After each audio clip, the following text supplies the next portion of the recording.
이혼합시다. 병실 문을 열고 들어온 사위 정민수의 첫 마디였다. 아내가 항암 치료를 시작한 지 불과 2달.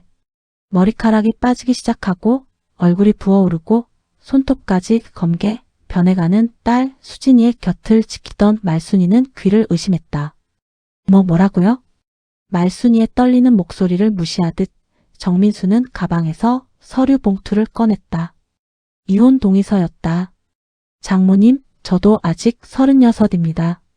앞으로 얼마나 살지도 모르는 사람 붙잡고 인생 낭비할 순 없잖아요. 그 순간 말순이의 머릿속이 하얘졌다. 이 남자가 지금 무슨 말을 하는 건지 믿을 수가 없었다. 딸 수진이는 3기 유방암 진단을 받았다. 의사는 수술 후 항암과 방사선 치료를 병행하면 희망이 있다고 했다. 하지만 그 희망이라는 게 얼마나 가느다란 실오라기 같은 건지 말순이는 지난 2달간 뼈저리게 느끼고 있었다. 여보, 당신 정신이 있어? 지금 뭐라는 거야? 침대에 누워있던 수진이가 가까스로 입을 열었다. 하지만 정민수는 차갑게 고개를 돌렸다. 수진아, 미안해. 근데 나도 내 인생이 있어. 너 때문에 회사도 제대로 못 다니고 친구들도 못 만나고 솔직히 이건 아니잖아. 그럼 날 버리겠다는 거야? 결혼할 때 아프나 건강하나 평생 함께하자던 사람이 넌가? 수진이의 눈에서 눈물이 주르륵 흘러내렸다. 말순이는 그 모습을 보며 가슴이 터질 것 같았다. 딸이 평생 기다려온 결혼, 그토록 행복해하던 결혼식 날의 모습이 떠올랐다. 그런데 고작 5년 만에 병이 들었다는 이유로 이렇게 버려지다니. 좋아, 이혼해. 근데 위자료는 당연히 줘야지? 말순이가 떨리는 목소리로 물었다. 딸의 치료비만 해도 수천만 원이 필요했다. 수술비, 항암제값, 병원비, 건강보험으로 커버되지 않는 부분이 너무 많았다. 그런데 정민수는 비웃기라도 하듯 코웃음을 쳤다. 위자료요? 장모님, 제가 왜 위자료를 드려야 하는데요? 저희 결혼 생활 5년 동안 제가 번 돈으로 집도 사고 차도 샀는데 그것만으로도 충분하지 않나요? 그리고 솔직히 수진이 병든 건 제 잘못도 아니잖아요. 말순이는 그 말을 듣는 순간 이 사람이 진짜 인간인가 싶었다. 어떻게 사람이 저렇게까지 냉혹할 수 있을까? 딸이 암 진단을 받았을 때도, 수술대에 오를 때도, 항암 치료를 시작했을 때도 이 남자는 단 한 번도 제대로 된 위로의 말 한마디 하지 않았다. 그저 짜증 섞인 표정으로 병실을 들락날락했을 뿐이다. 당신 정말 사람이야? 어떻게 아픈 사람한테 그런 말을 할 수 있어? 말순이가 떨리는 목소리로 소리쳤다. 하지만 정민수는 이미 돌아서 있었다. 아무튼 서류에 도장 찍어주세요.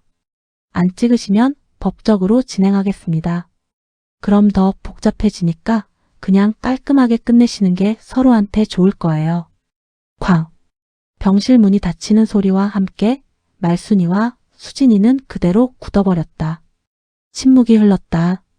그리고 수진이가 조용히 흐느끼기 시작했다. 엄마, 나 정말 버려지는 거야? 나 이제 어떻게 살아? 말순이는 딸을 끌어안았다. 하지만 위로의 말이 나오지 않았다. 무슨 말을 해줘야 할지 몰랐다. 그저 딸의 가느다란 어깨를 안고 함께 울 수밖에 없었다. 그날 이후 정민수는 진짜로 이혼 소송을 진행했다. 말순이와 수진이가 도장을 찍지 않자 아예 법원에 소송을 제기한 것이다. 변호사까지 선임해서 배우자의 중병으로 인한 정상적인 결혼 생활 불가를 이유로 이혼 소송을 냈다. 법정에 선 말순이는 분노로 온몸이 떨렸다. 판사 앞에서 정민수의 변호사는 당당하게 말했다. 피고인 수진 씨의 병으로 인해 원고는 정상적인 부부 생활을 영위할 수 없었고 경제적으로도 막대한 부담을 안게 되었습니다. 따라서 이혼은 정당하며 재산 분할 역시 원고가 주로 벌어들인 소득을 기준으로 해야 한다고 주장합니다. 말도 안 돼요. 우리 딸이 병든 게 잘못인가요? 결혼할 때 맹세했잖아요. 아프나 건강하나 함께하겠다고. 말순이가 소리쳤지만 판사는 냉정하게 말했다. 원고 측 주장도 일리가 있습니다. 양측이 합의를 보지 못한다면 법원이 판단하겠습니다. 결국 3개월 뒤 이혼 판결이 났다. 위자료는 고작 500만 원. 집과 차는 정민수 명의였기 때문에 모두 그가 가져갔다. 수진이에게 남은 건 달랑 500만 원과 병든 몸뿐이었다. 엄마 나 이제 어떻게 살아? 퇴원 후 말순이의 단칸방으로 돌아온 수진이는 매일 밤 울었다. 말순이는 낮에는 식당에서 설거지 아르바이트를, 밤에는 편의점에서 야간 근무를 하며 딸의 치료비를 벌었다. 하지만 턱없이 부족했다. 항암 치료는 계속되어야 했고 약값만 해도 한 달에 200만 원이 넘었다. 정부 지원금과 건강보험으로 일부를 충당했지만 나머지는 모두 말순이의 몫이었다. 말순이는 친구들에게 돈을 빌렸다. 친척들에게도 손을 벌렸다. 하지만 돌아오는 건 냉담한 시선뿐이었다. 말순아, 우리도 힘들어. 미안하지만 도와줄 형편이 안 돼. 수진이 병이 언제 나을지도 모르는데 돈 빌려줬다가 못 받으면 어떡해? 그렇게 하나둘 사람들이 떠나갔다. 전화도 받지 않았고 연락도 끊겼다. 말순이는 그제야 깨달았다. 세상은 생각보다 훨씬 더 냉혹하다는 걸. 어느 날 수진이가 조용히 말했다. 엄마 나 그냥 치료 안 받을래. 엄마가 너무 힘들잖아. 무슨 소리야. 너 죽으려고 그래? 말순이가 소리쳤다. 수진이는 고개를 떨구며 눈물을 흘렸다. 엄마 솔직히 말해봐. 나 때문에 엄마 인생 다 망가지고 있잖아. 나만 없으면 엄마는 편하게 살 수 있어. 나 엄마한테 짐이야. 말순이는 그 말을 듣는 순간 딸의 뺨을 탁 때렸다. 수진이는 놀란 눈으로 엄마를 바라봤다. 엄마가? 야, 너 지금 엄마 가슴에 칼 꽂는 거야? 내가 짐이라고? 내가 태어난 날부터 지금까지 엄마한테 너만큼 소중한 게 어딨어? 돈이 문제야? 엄마가 죽을 때까지 일해서라도 너 살릴 거야. 다시는 그런 소리 하지 마. 말순이는 딸을 끌어안고 엉엉 울었다. 수진이도 엄마 품에서 울었다. 둘은 한참을 그렇게 울다가 다시 힘을 냈다. 엄마, 나 꼭 살아남을게. 꼭. 그래, 우리 딸. 우리 같이 이겨내자. 그렇게 1년이 흘렀다. 말순이는 하루에 34시간만 자며 일했다. 몸은 녹초가 되었지만 딸을 살려야 한다는 일념으로 버텼다. 수진이도 포기하지 않았다. 항암 치료의 고통을 견디며 하루하루를 버텼다. 그리고 기적이 일어났다. 수진 씨 축하드립니다. 암세포가 거의 사라졌어요. 완치까지는 좀 더 지켜봐야겠지만 지금 상태로는 아주 좋습니다. 담당 의사의 말에 말순이와 수진이는 그 자리에서 얼싸안고 울었다. 1년간의 지옥 같은 시간이 주마등처럼 스쳐 지나갔다. 수술대 위에서 떨던 딸의 모습, 항암 치료 후 화장실에서 토하던 모습, 머리카락이 다 빠진 채 거울을 보며 울던 모습. 엄마, 우리 해냈어. 진짜 해냈어. 그래, 우리 딸. 정말 잘했어. 정말 대견해.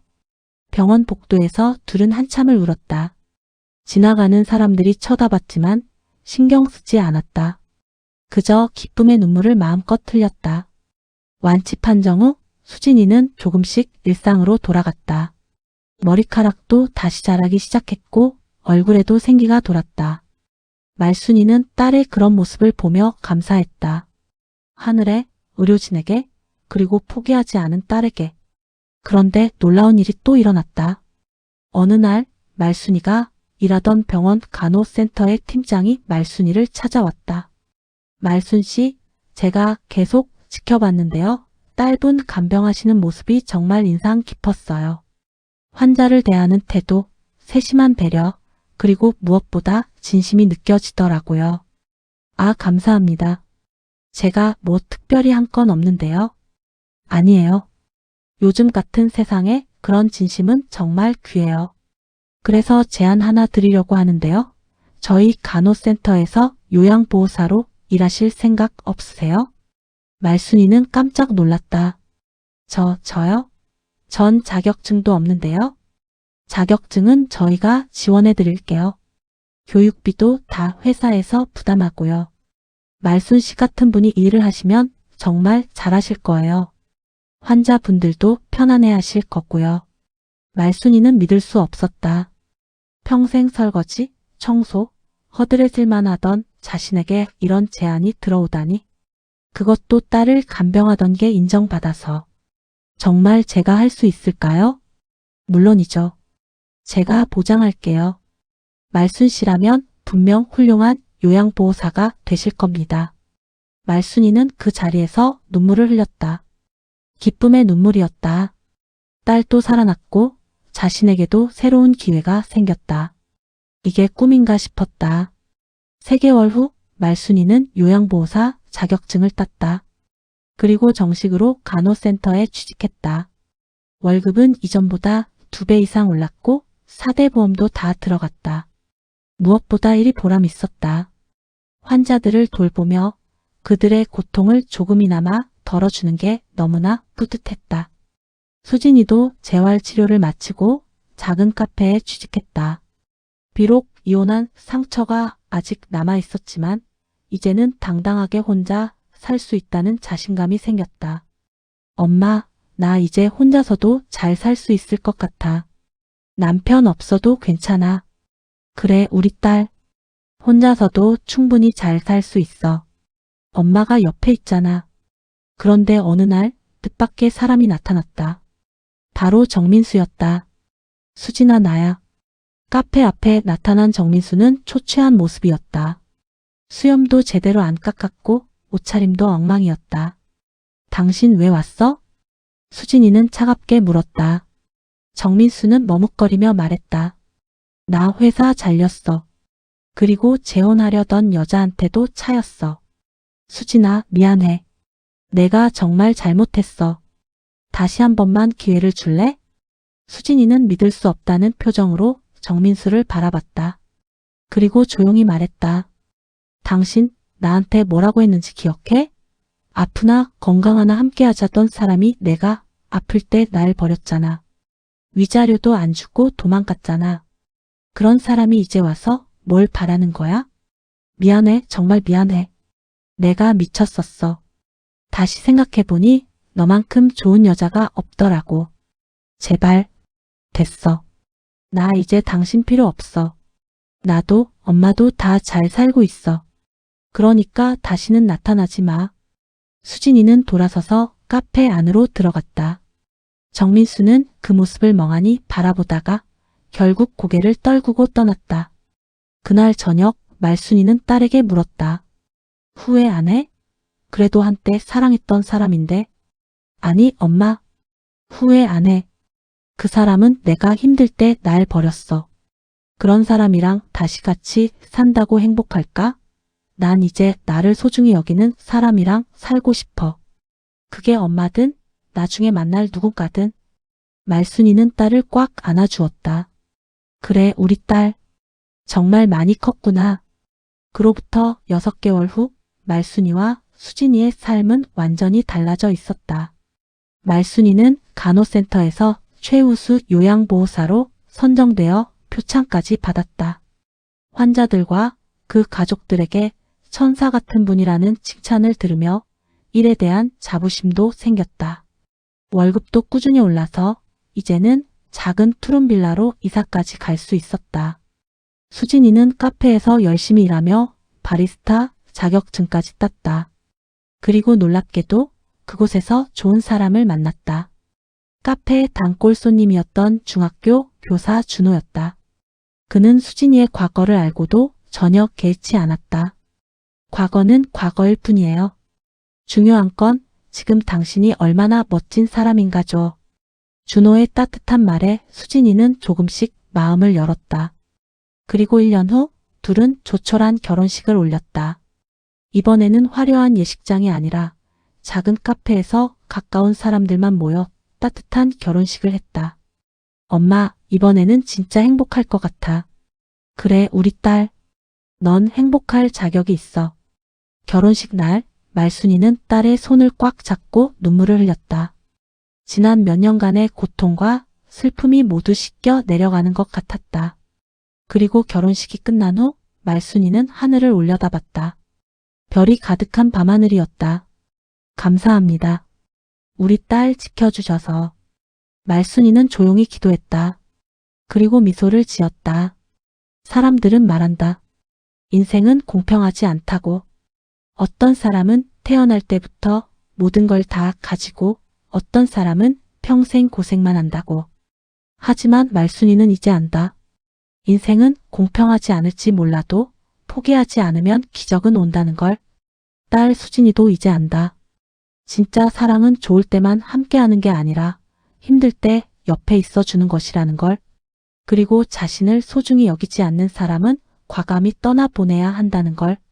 말순이와 수진이는 이제 서로의 든든한 버팀목이 되어 행복하게 살아가고 있다. 세상은 때로 잔인하지만 포기하지 않는 사람에게는 반드시 행복이 찾아온다. 말순이와 수진이가 그 증거다. 여러분, 오늘 이야기는 여기까지입니다. 어떠셨나요? 말순이와 수진이의 이야기가 여러분께 작은 위로와 희망이 되었으면 좋겠습니다. 힘든 시기를 겪고 계신 분들 포기하지 마세요. 반드시 좋은 날이 올 겁니다. 이 영상이 도움이 되셨다면 좋아요 버튼과 구독 버튼 꾹 눌러주시고 주변에 힘든 분들이 계시다면 이 영상을 공유해 주세요. 댓글로 여러분의 생각도 남겨주시면 감사하겠습니다. 다음에도 더 좋은 이야기로 찾아뵙겠습니다. 감사합니다. 본 영상의 내용은 창작 각색된 이야기이며 실제 인물 및 사건과는 무관합니다. 시청자 여러분의 이해를 돕기 위한 교훈적 목적의 콘텐츠임을 알려드립니다.